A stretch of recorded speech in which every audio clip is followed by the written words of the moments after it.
Dummy आपने बहुत garment shop पे देखी होगी। आज हम इसी डमी से रिलेटेड कहानी आपको सुनाते हैं। राकेश एक नई डमी लेके आए थे और उस डमी को अपनी दुकान के अंदर लगा देते हैं और वो डमी एक लेडीज़ जैसी लगती है। और फिर राकेश रात को अपनी दुकान को बंद करके अपने घर चले जाते हैं।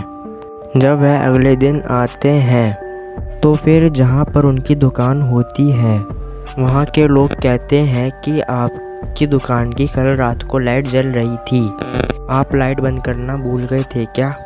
राकेश कहते हैं नहीं, मैं तो लाइट अच्छे से बंद करके गया था। और वह फिर अपनी दुकान में जाते हैं और देखते हैं कि लाइट बंद होती है और जो उनकी डमी होती है वह अपनी जगह से कहीं और होती है और वह फिर उस डमी को उसकी जगह पर खड़ी कर देते हैं और वह फिर उस दिन अपनी दुकान को बंद करके अपने घर जाते हैं। जब वह सो रहे होते हैं तो उनका फ़ोन बजता है। जो लोग उनकी दुकान के पास रहते हैं वह उन्हें फ़ोन करते हैं कि आपकी दुकान के अंदर कोई है और आज भी लाइट जल रही है। और राकेश घबरा जाते हैं और अपनी दुकान पर जाते हैं और वह जाकर देखते हैं कि दुकान के अंदर कोई भी नहीं होता और आज भी फिर उनकी डमी अपनी जगह से कहीं और होती है।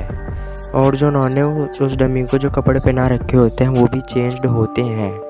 और वह यह देख के घबरा जाते हैं और सोचते हैं कि यह कैसे हुआ। और वहाँ के लोग से पूछते हैं कि यहाँ पर कोई आया था क्या?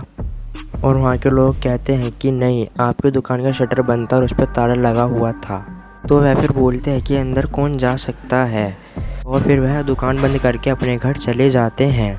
तो उनका फिर फ़ोन बजता है। जो उनकी दुकान के पास लोग रहते हैं वह उन्हें फ़ोन करते हैं और बताते हैं कि आपकी दुकान के अंदर जो डमी है वह अपने आप चल रही है। राकेश कहते हैं आपको कैसे पता कि वह चल रही है?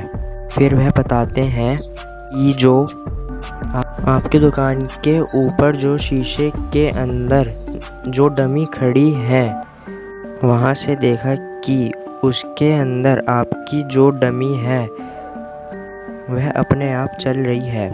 राकेश यह बात सुनकर बहुत घबरा जाते हैं और वह तुरंत ही अपनी दुकान पर जाते हैं और देखते हैं कि उनकी डमी वहाँ पर नहीं होती है, उनकी डमी ऊपर होती है। वहाँ के लोग उन्हें सलाह देते हैं कि आप इसको बाबा दिखाइए।